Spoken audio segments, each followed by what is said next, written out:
ఉద్యమంలో ఆనాడు విరిగిన లాఠీలకు లెక్కలేదు, నిండిన జైళ్లకు లెక్కలేదు, పేలిన తూటాలకు లెక్కలేదు. ఇవాళ మాట్లాడుతున్నారు కొంతమంది నిర్బంధమని, నియంతృత్వమని. కానీ నిర్బంధం నిజంగా చెప్పాలంటే ఆనాడు, నియంత పాలన అంటే సమైక్య పాలకులది. తెలంగాణ ఇస్తే అంధకారమే అని చెప్పి కట్టెలు పట్టుకొని కట్టుకథలు చెప్పిన వాళ్ళు, ఇవాళ పెద్ద పెద్ద మాటలు మాట్లాడిన వాళ్ళు, వాళ్ళకు తొత్తులుగా పనిచేసిన వాళ్ళు ఇవాళ శ్వేతపత్రాల పేరిట మళ్ళొక్కసారి తెలంగాణను విఫల ప్రయోగంగా, విఫల రాష్ట్రంగా చిత్రీకరించే ప్రయత్నం చేస్తూ ఉన్నారు. కానీ పోరాడి తెచ్చిన తెలంగాణ ఎవరి చేతుల్లో పెడితే న్యాయం జరుగుతుందని ప్రజలు భావించినరో వాళ్ళ చేతుల్లోనే, కేసీఆర్ గారి చేతుల్లోనే పెట్టి ఆనాడు కేసీఆర్ గారిని తెలంగాణ ప్రజలు మొట్టమొదటిసారి 2014లో ముఖ్యమంత్రిగా ఎన్నుకున్న తర్వాత, ఆ రోజు ఉద్యమ విజయం ఫలితంగా తెలంగాణ రాష్ట్రం ఏర్పడ్డ తర్వాత మరి 2014 జూన్ 2 నాడు ఇప్పుడే చూపెట్టినట్టు కేసీఆర్ గారు ముఖ్యమంత్రిగా పదవి బాధ్యతలు చేపట్టినారు.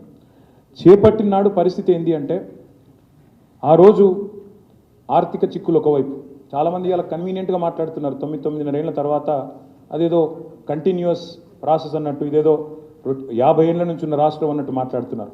కొత్త రాష్ట్రం, ఎన్నో రకాల ఆర్థిక చిక్కులు, మరొకవైపు రాజకీయ కుట్రలు. ఈ రాష్ట్రం ఒక విఫల ప్రయోగం, ఇది ఒక విఫల రాష్ట్రం, Telangana is a failed state, not viable state అనే కుట్ర ఒకవైపు. ఇంకోవైపు విభజన చట్టం అమలు కాదు, ఆ అమలు కష్టాలు ఒకటి కాదు, రెండు కాదు, ఎన్నో.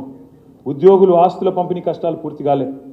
ఒకవైపు 2700 మెగావాట్ల విద్యుత్ లోటు, మరొక వైపు వారసత్వంగా సంక్రమించిన తాగునీటి, సాగునీటి సమస్యలు కోకొల్లలుగా ఉన్నాయి. ఇవి రాష్ట్రం ఏర్పడ్డ నాడు మా ముందున్న సవాలు. ఆ రోజు మేము వెరవలేదు. కొంతమంది కుట్రలు ఎట్లుంటాయంటే, రాష్ట్రం ఏర్పడ్డ తొలినాళ్లలోనే మాట్లాడిన మాటలు, బెర్లిన్ గోడనే కూల్చి మళ్ళీ ఈస్ట్ వెస్ట్ జర్మనీ ఒకటైనాయి, అట్లాంటిది తెలంగాణను మళ్ళీ తిరిగి ఆంధ్రలో కలపలేమా అంటూ ఆ రోజు మాటల దాడి.